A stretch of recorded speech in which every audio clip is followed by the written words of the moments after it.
안녕하세요. 저는 눈에 넣어도 아프지 않을 딸을 키우며 하루하루 굳세게 살고 있는 40대 싱글맘입니다.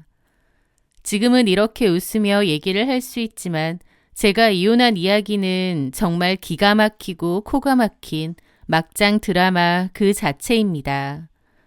저는 결혼 생활을 10년 했는데 그 10년의 생활이 처참한 배신으로 돌아왔을 때 그 절망감은 겪어보지 않은 분들은 모르실 겁니다. 저와 전 남편 이중현은 결혼 후 10년 동안 아이가 생기지 않아 힘든 시간을 보냈습니다. 아이가 생기지 않은 것 자체도 힘들었지만 저를 더 힘들게 만든 건 바로 시아버지 때문이었어요. 병원에서도 저희 부부 난임의 원인은 불분명하다고 했습니다. 둘 다 건강했고 별다른 문제가 없다고 했는데 그럼에도 아이가 안 생겼죠. 분명 이유가 확실하지 않다고 했는데도 시아버지는 모든 것을 제 탓으로 돌리셨습니다. 그래서 만날 때마다 저에게 폭언을 퍼부으시는 거예요. 애도 못 낳는 게 음식 솜씨도 이렇게 없냐? 반창 꼬라지하고는. 맘 같아서는 당장 이혼시키고 싶다. 아니 남의 집대를 다 끊어놓을 작정인 건지. 이래서 여자가 집안에 잘 들어와야 되는 거야. 아버님의 말들은 전부 가슴에 대못으로 박혔습니다. 아버님이 저런 식으로 함부로 말하셨음에도 그래도 제가 꾹 참고 이 결혼 생활을 유지할 수 있었던 건 어머님과 남편 때문이었습니다. 어머님은 그나마도 아버님 대신 늘 저에게 미안해하셨고 또 저에게 나름 잘해주셨어요. 가끔 아버님이 또 저에게 뭐라고 하시려고 하면 어머님이 말리거나 다른 말로 돌리신 적도 많습니다. 물론 그렇다고 엄청 적극적으로 제 편이 되어주신 건 아니지만 그 정도도 저는 너무 감사했죠. 또 남편하고도 사이가 좋았고 부부 사이에는 큰 문제가 없었습니다. 그랬기에 아버님의 폭언에도 이혼까지는 생각하지 않았던 것 같아요. 언젠가는 아이가 우리 부부를 찾아오겠지 조금은 마음을 놓고 또 조금은 포기를 했던 어느 날이었습니다. 너무 간절할 때보다 좀 포기하면 생긴다는 말도 있던데 그 말이 정말인가 봅니다. 결혼하고 10년 만에 포기하고 있던 아이가 찾아왔거든요. 임신 테스트기 2줄이 떴는데 혹시나 해서 남편에게도 말하지 않았습니다. 확실해지면 그때 말하고 싶었거든요.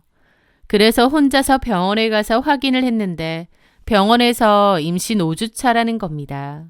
얼마나 기쁘던지 저도 모르게 눈물도 좀 나더라고요. 이 기쁜 소식을 전하기 위해 곧장 시댁으로 향했습니다. 아버님이 그토록 구박했기에 가장 먼저 아버님께 알리고 싶더라고요. 갑자기 어쩐 일이냐는 어머님을 보며 두 분 다 앉아보시라고 했습니다.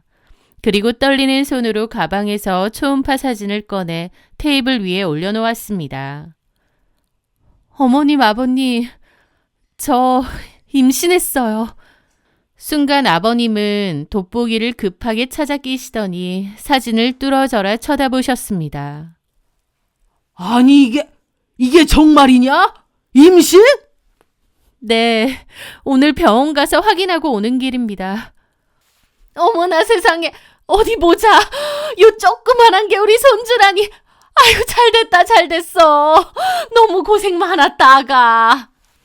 아버님은 초음파 사진을 보고 또 보시더니 덩실덩실 춤이라도 출 기세로 일어나셨습니다.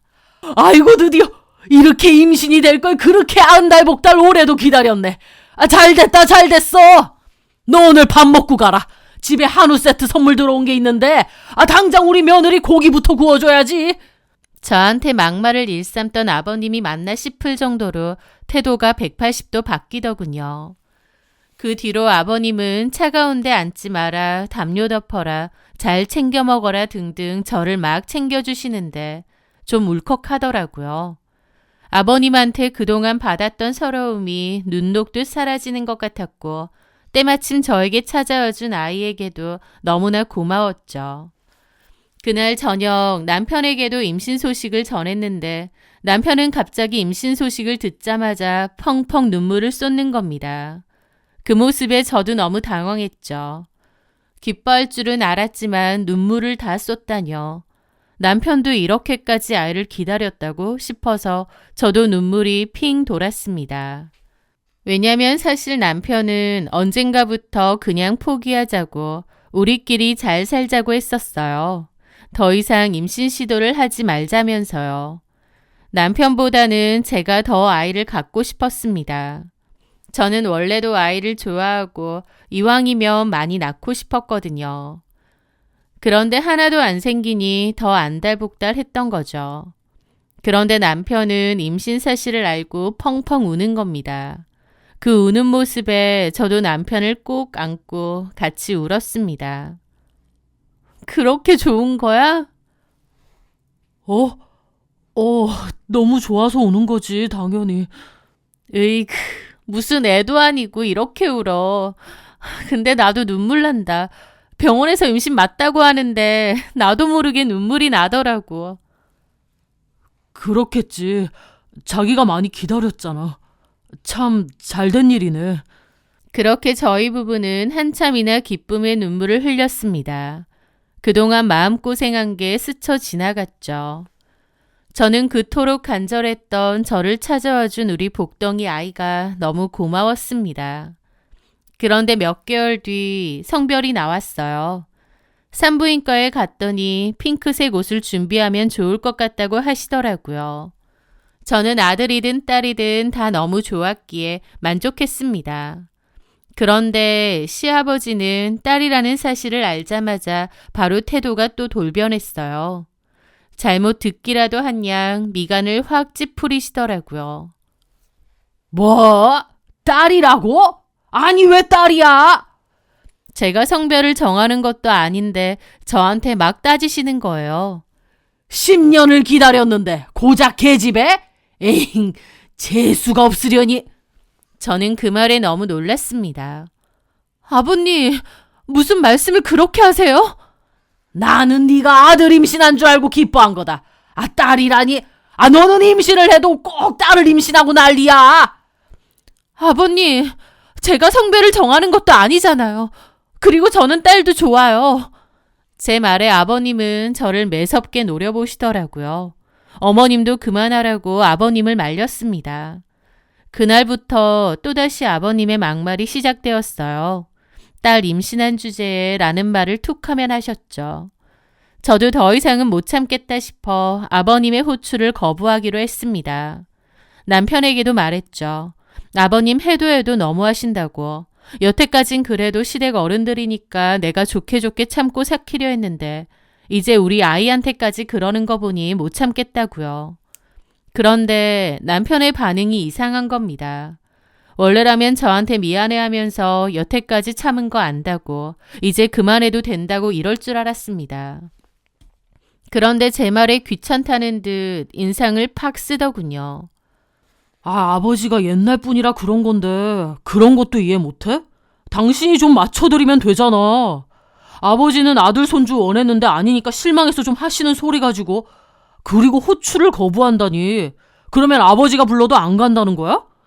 이제 우리 아버지가 해준 거야. 받을 거 다 받아놓고 며느리 노릇은 안 하겠다는 거야? 그런 개념 없는 소리가 어딨냐? 나 요즘 가뜩이나 회사 일로도 머리 터지겠는데 집안일까지 신경 쓰게 해야겠어? 그렇게 벌컥 짜증을 내더니 방으로 들어가 버리는 겁니다. 남편의 행동에 너무 벙찌고 황당했죠. 그 일 때문인지 남편은 한동안 저에게 말도 안 걸고 쌩한 겁니다. 제가 얘기 좀 하자고 해도 무시하고요. 남편까지 저러니 저도 너무 어이가 없고 기가 막히더라고요.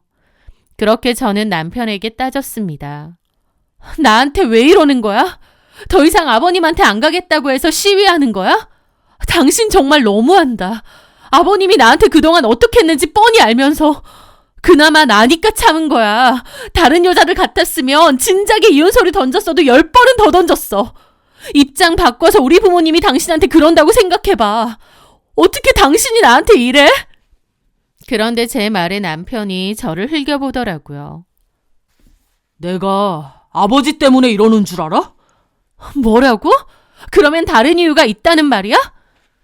남편은 기다렸다는 듯 방에 들어가더니 사진을 여러 장 들고 와 식탁 위에 딱 던졌습니다. 그런 남편의 눈빛은 경멸로 가득 차 있었죠. 내가 진짜 화난 이유는 이거야. 네 눈으로 직접 봐. 저는 황당한 기분으로 그 사진을 쳐다봤습니다. 그런데 그 사진은 제가 장민성 씨와 나란히 걷고 있던 모습이었습니다. 그리고 커피를 마시는 사진도 있었고 무엇보다 장민성 씨가 저희 집 아파트 입구에 들어가려는 사진도 있었어요. 장민성 씨는 바로 남편 회사 후배 직원입니다. 남편하고는 꽤 친한 사이였죠. 이 사진이 도대체 뭔지 누가 이런 걸 찍었는지도 모르겠고 이걸 남편이 왜 저한테 따지는지 도저히 영문을 모르겠더라고요. 그 사진이 찍힌 이유는 이랬습니다. 몇 주 전 마트에서 장을 간단하게 보고 집으로 돌아가는 길이었습니다. 저희 집 바로 근처는 마트가 없어서 좀 걸어야 되거든요. 평소에도 자주 가는 마트였죠. 그렇게 장바구니를 손에 들고 집으로 가는 길이었는데 장민성 씨와 우연히 마주쳤어요. 저한테 먼저 아는 체를 하더라고요. 안녕하세요, 형수님. 남편하고 친한 후배라서 장민성 씨는 얼굴은 여러 번 봤거든요.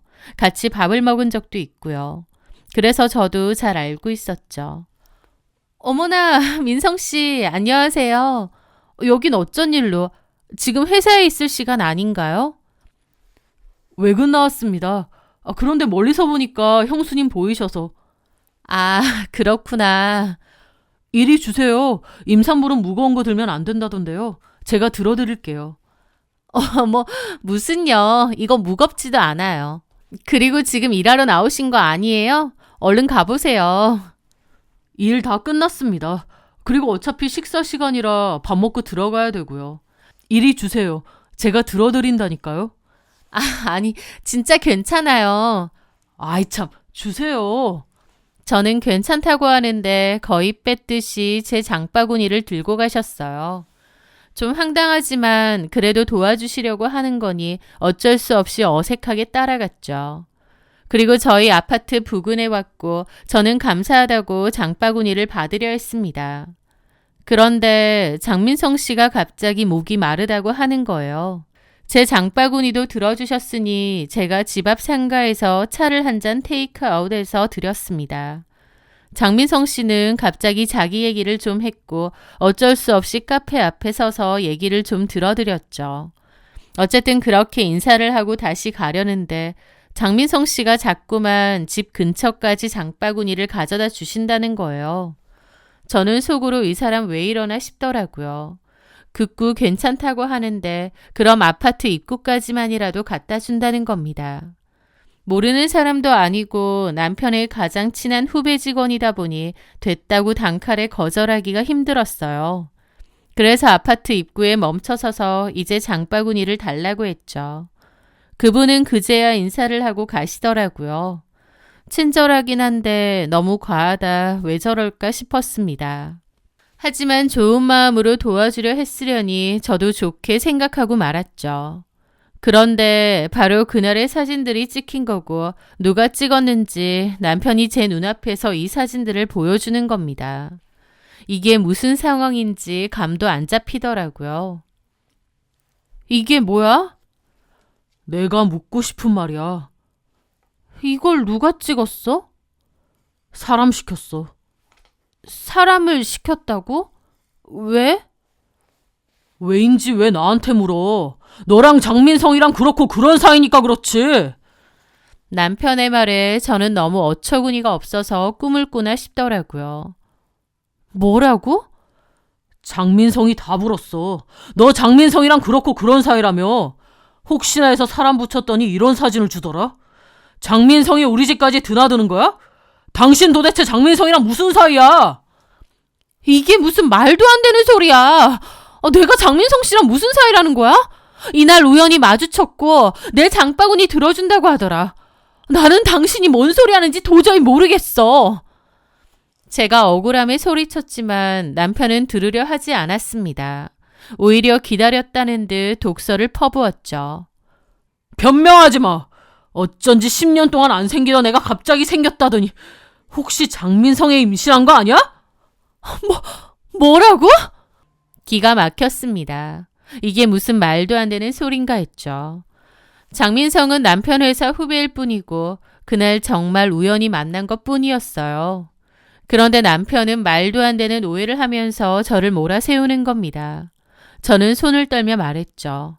장민성 씨한테 당장 전화해. 지금 당장. 아니면 오라고 하든지. 남편은 코웃음 치며 전화를 걸더라고요. 스피커폰으로요. 예, 형님.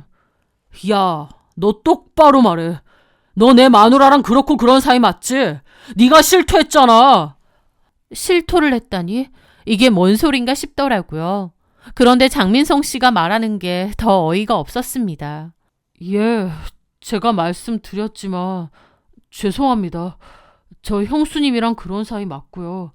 제가 다 책임지고 회사도 그만두겠습니다. 저는 입이 떡 벌어졌습니다. 장민성 씨, 지금 무슨 소리 하시는 거예요? 장민성 씨가 저랑 무슨... 형수님, 미안해요. 내가 다 얘기했어요. 뭘 얘기해요? 우리가 뭔 사이인데요? 우리 며칠 전 우연히 길거리에서 본 게 다잖아요. 미안해요. 용서해줘요, 날.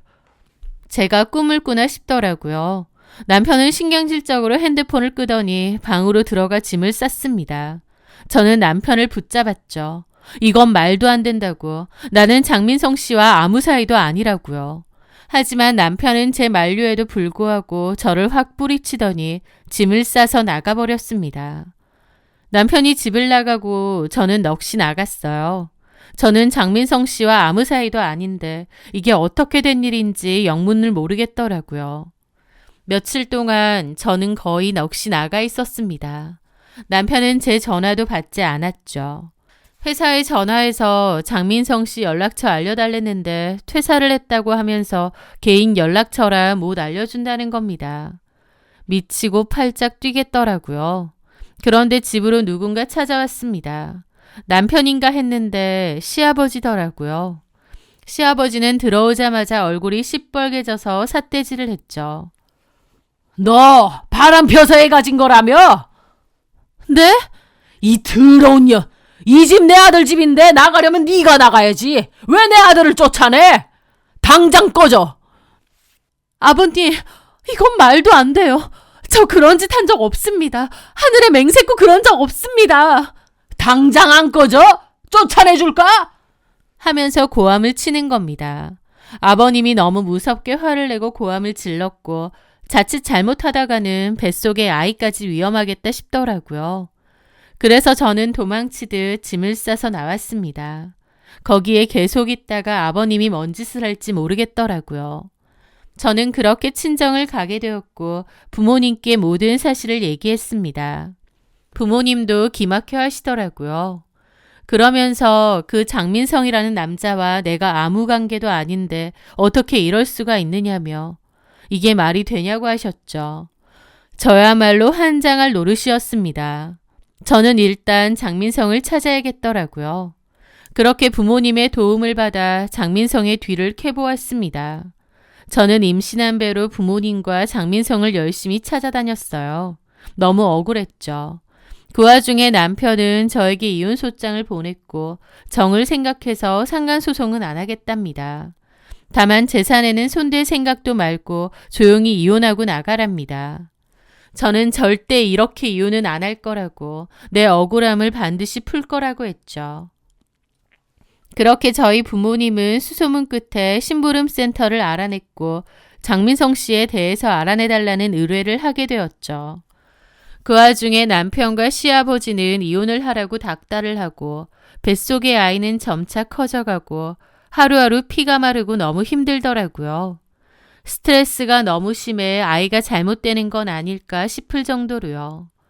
그런데 의뢰를 하고 일주일 정도 지났을 때 드디어 장민성을 찾아냈다고 했습니다. 저는 부모님과 장민성을 잡으러 갔죠. 장민성이 있던 곳은 놀랍게도 사설 오락실이었습니다. 완전 폐인이 된 꼴로 오락실에서 죽치고 있는 걸 찾아냈죠. 장민성을 저를 보고 도망치려 했는데 저희 아빠가 붙잡아 왔어요. 저는 장민성에게 따졌습니다. 당신이랑 나랑 무슨 사이라고 그런 소리를 했느냐고요. 그러자 장민성이 고개를 푹 숙이며 충격적인 말을 꺼내는 겁니다. 죄송합니다. 정말 죽을 죄를 지었습니다. 사실 제가 형님한테 부탁을 받고. 장민성의 고백은 정말 충격적이었습니다. 장민성은 오랫동안 인터넷 도박이나 성인 오락실을 다니며 도박을 즐겼대요. 낮에는 회사 생활을 하면서 저녁에는 도박으로 시간을 보내는 사람이었다고 했습니다. 겉으론 워낙 싹싹하고 건실해 보여서 생각지도 못했죠. 그러다가 빚이 꽤 생겼다고 했고 사채빚까지 손을 댔대요. 그 사채업자들이 회사까지 찾아와 여러 번 난리를 쳤고 결국 이런저런 일로 회사에서도 해고를 당했다고 했습니다. 그런데 해고를 앞둔 어느 날 제 남편이 장민성에게 제안을 하나 했다는 거예요. 자기를 좀 도와주면 큰 돈을 주겠다고요. 돈에 눈이 뒤집힌 장민성은 뭐든지 하겠다고 했는데 그게 다름 아닌 저한테 누명을 씌워 이혼을 하려 했다며 제 상간남인 척 해주라고 했다는 겁니다. 알고 보니 저는 전혀 몰랐지만 남편은 이미 만난 지 2년 가까이 되는 상간녀가 있다고 했습니다. 회사 거래처 사장딸인데 거래처에서 이사로 재직을 한다고 하더라고요. 실질적으로 일을 한다기보다 사장딸이라서 그 직책이라고 했습니다. 일 때문에 남편하고 만나다가 눈이 맞은 모양인데 남편은 그 여자랑 새 출발을 하고 싶다고 했어요. 그 여자가 저보다 나이도 어리고 집에 돈도 많고 남편 입장에선 저보다 훨씬 나은 여자처럼 느껴졌나 보더라고요. 그래서 제가 어차피 임신도 안 되고 시아버지랑 사이도 안 좋으니 그 핑계로 적당히 이혼을 하려 했답니다. 그런데 그 와중에 예상치 못하게 제가 임신을 했던 거죠. 남편은 친한 후배인 장민성에게 이런 얘기도 다 털어놨다는데 난임으로 적당한 핑계를 대서 저랑 이혼을 하려 했는데 제가 갑자기 임신을 했다고 하니 너무 기가 막혀 눈물까지 났답니다. 그러니까 제 임신 사실에 남편이 펑펑 울었던 이유가 너무 기뻐서가 아니라 자기가 새 출발해야 되는데 일이 꼬였기 때문에 기가 막혀서 운 거였어요. 저는 그것도 모르고 남편이 울 때 저도 덩달아 울었는데 와, 장민성에게 그 얘기를 전해 듣는데 이가 바득바득 갈리더라고요. 남편은 장민성에게 돈을 주며 상간남인 척 해달라고 했답니다. 사진을 몰래 찍을 테니 저한테 접근해서 적당히 가까이 있는 사진을 찍겠다고 한 거죠. 거짓말로 상간관계인 척 말도 꾸며내고요. 그렇게 저를 부정행위를 한 유책 배우자로 몰아 위자료 한 푼 안 주고 재산분할도 없이 이혼하려는 속셈이었다고 했습니다. 정작 바람을 핀 건 남편이지만요.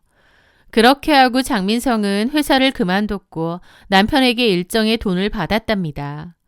그런데 남편이 약속했던 돈을 다 안 주고 반만 줬다는 거예요. 그리고 연락 끊고요. 그래서 장민성도 좀 악에 받쳐 있었는데 마침 제가 찾아오니 다 불어버린 거죠. 장민성은 저에게 정말 미안하다며 돈 때문에 어쩔 수 없었다고 하는데 바람핀 주제에 오히려 저한테 덮어 씌우고 이혼하려 한 남편이나 돈만 주면 아무 일이나 다 하려고 한 장민성이나 진짜 똑같은 쓰레기들이더라고요. 저는 머리끝까지 피가 거꾸로 솟구쳤습니다. 배신감을 넘어선 사리가 느껴질 정도였죠.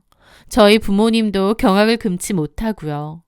저는 장민성에게 양심 선언한 거 녹음할 거고 필요하면 법정에서 증언도 해달라고 했습니다. 장민성도 결국 알겠다고 했죠. 남편은 아무것도 모른 채 그 와중에도 계속 저에게 이혼해달라고 요구를 했습니다. 저는 남편놈에게 제가 할 수 있는 가장 확실하고 처절한 복수를 하기로 했습니다. 저는 그 후 장민성에게 남편에게서 돈을 입금받은 내역과 사주를 받은 것과 관련된 문자 내용까지 모두 확보했습니다. 자백 녹음 파일도 확보하고요.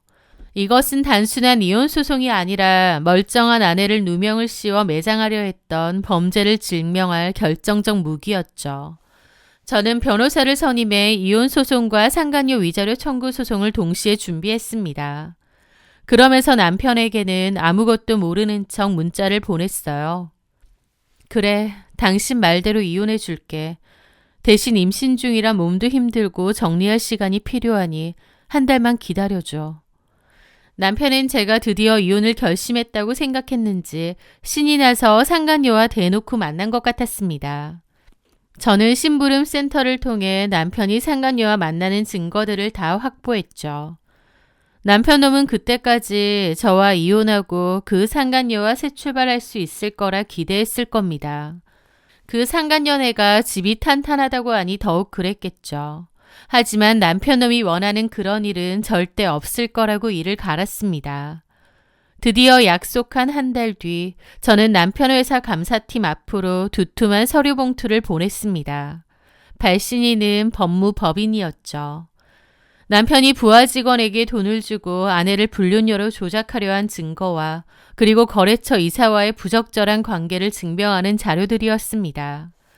단순 불륜이 아니라 후배 직원을 매수해 이런 일을 저질렀으니 회사 입장에선 단순한 사생활 문제가 아니었을 겁니다.